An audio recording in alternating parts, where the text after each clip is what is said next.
सुनेकडे वाकडी नजर का जाब विचारतात 70 वर्षीय वृद्धाचा खून विनयभंगाच्या प्रयत्नानंतर थरार. सांगली जिल्ह्यातील वाळवा तालुक्यातील गोटखिंडी येथील गाताडे मळा परिसरात बुधवारी सकाळी एका धक्कादायक घटनेने हादरून गेला. येथील 70 वर्षीय पांडुरंग गोविंद कोकाटे यांचा मारहाण करून खून करण्यात आला. या प्रकरणी उत्तर प्रदेशातील मेरठ येथील राजू या परप्रांतीय कामगाराला आष्टा पोलिसांनी अटक केली आहे.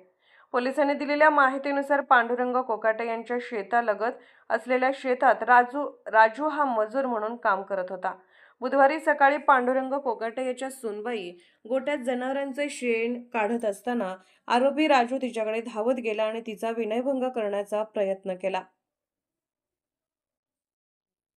घाबरलेल्या सुनबाईंनी तात्काळ सासरे पांडुरंग कोकाटे यांना मदतीसाठी आवाज दिला. त्यानंतर त्यांनी घरातील इतरांना बोलावून घेण्यास सांगितले. मात्र काही क्षणातच आरोपीने संतापाच्या भरात पांडुरंग कोकाटे यांच्यावर हल्ला चढवला.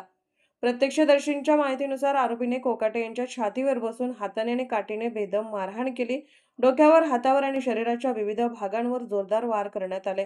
आरडाओरडा ऐकून पांडुरंग कोकाटे यांची पत्नी मंगल कोकाटे, जाऊ कमल कोकाटे आणि मुलगा सचिन घटनास्थळी धावून आले. यावेळी आरोपी यांच्या समोरच वृद्धाला मारहाण करत होता. कुटुंबीय आणि ग्रामस्थांनी आरोपीला पकडण्याचा प्रयत्न केला असता तो डोंगराच्या दिशेने पळून गेला. मात्र ग्रामस्थांनी पाठलाग करून त्याला पकडले आणि पोलिसांच्या ताब्यात दिले. घटनेची माहिती मिळताच अपर पोलीस अधीक्षक कल्पना बारवकर, ईश्वरपूर उपविभागीय पोलीस अधिकारी अरुण पाटील, आष्टा पोलीस निरीक्षक सिद्धेश्वर जंगम आणि सहाय्यक पोलीस निरीक्षक संदीप शितोळे यांनी घटनास्थळी भेट देऊन पाहणी केली.